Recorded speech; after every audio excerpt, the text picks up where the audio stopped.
বান্দরবনের নাইখংছড়ির দুর্গম এক পাহাড়ি পাড়া। প্রাকৃতিক দুর্যোগ বা ঝড় বৃষ্টি মাথায় নিয়ে গত কয়েক দশক ধরে এখানে বসবাস মারমা জনগোষ্ঠীর। আকাশে মেঘের ঘনঘটা বৃষ্টির ফোঁটা হয়ে নামতেই পাড়া জুড়ে নামে পাহাড় ধসের ঝুঁকি বা আতঙ্ক। পাহাড়ের ভাঁজে ভাঁজে ছড়িয়ে আছে অসংখ্য বসতি, যেখানে পৌঁছয়নি প্রযুক্তি, নেটওয়ার্ক বা যোগাযোগের ছোঁয়া। আগাম সতর্কবার্তা না আসায় বর্ষায় তাই মনোমুগ্ধ করে পাহাড় হয়ে ওঠে ভয়ঙ্কর। জেলা প্রশাসনের হিসেবে গত 15 বছরে চট্টগ্রাম অঞ্চলে পাহাড় ধসে প্রাণ গেছে 350 জনের। পাহাড় ভাঙে গেছে, আমরা ভয়ে লাগে, তার জন্য ঘুমাতে পারে না। মিষ্টি পড়ছে, ওই মিষ্টি পড়ার জন্য এই পাহাড়ে ভাঙেছে।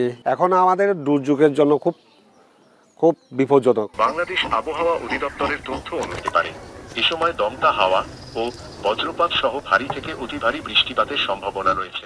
মোবাইলে এসেছে খুদে অডিও বার্তা, দেয়া হচ্ছে আগাম বৃষ্টি ও দুর্যোগের সতর্কতা, যা শুনছেন দুর্যোগ ব্যবস্থাপনায় নিয়োজিত স্থানীয় 2 স্বেচ্ছাসেবক। পাহাড়ের এই যৌথ খামার পাড়ায় মোবাইল নেটওয়ার্ক ও স্মার্টফোনের সুবিধা কম থাকায় সেই বার্তা স্থানীয় ভাষায় আগাম পৌঁছে দিতে সশরীরে ছুটে এসেছেন স্বেচ্ছাসেবকেরা।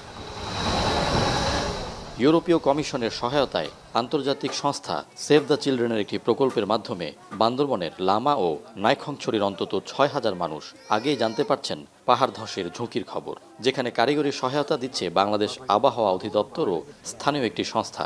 আমাদের স্থানীয় জনগণকে সতর্ক হওয়ার জন্য আমি মারমা ভাষা ট্রান্সলেট করে থাকি। সেই কারণে তারা বুঝতে পেরে আমাদের ভলান্টিয়ার আছে, তাদেরকে সহযোগিতা করি। দেখি বলে মোবাইলে, তাই জন্য এখন কোনো ঝুঁকিপূর্ণ আমরা হয় না, আমরা আগে থেকে নিরাপদ স্থানে চলে আসি। 3টি অটোমেটিক ওয়েদার স্টেশন বসানোর প্রক্রিয়াধীন। এই অটোমেটিক ওয়েদার স্টেশনগুলো যখন বসবে তখন আরও বেশি পরিমাণ আবহাওয়ার তথ্য, উপজেলা ভিত্তিক তথ্য বাংলাদেশ আবহাওয়া অধিদপ্তর জেনারেট করতে পারবে, উৎপাদন করতে পারবে। দুর্গম পাহাড়ে ধীরে ধীরে দুর্যোগ মোকাবেলায় নতুন যুগের সূচনা হতে চলেছে। সরকারি ও বেসরকারি সহায়তায় আগাম বার্তা মুঠোফোন বা স্বেচ্ছাসেবকদের মাধ্যমে যেমন প্রত্যন্ত অঞ্চলে পৌঁছে যাচ্ছে, তেমনি তৈরি হচ্ছে নিজস্ব ওয়েদার স্টেশনের মতো বড় প্রকল্প। ফলে ঝুঁকিপূর্ণ জনগোষ্ঠী আগেভাগে যেমন তাদের নিরাপদ স্থানে সরিয়ে নিতে পারছে, তেমনি পরিবর্তন আসছে পাহাড়ের দীর্ঘদিনের দুর্যোগ মোকাবেলার সংস্কৃতিতেও।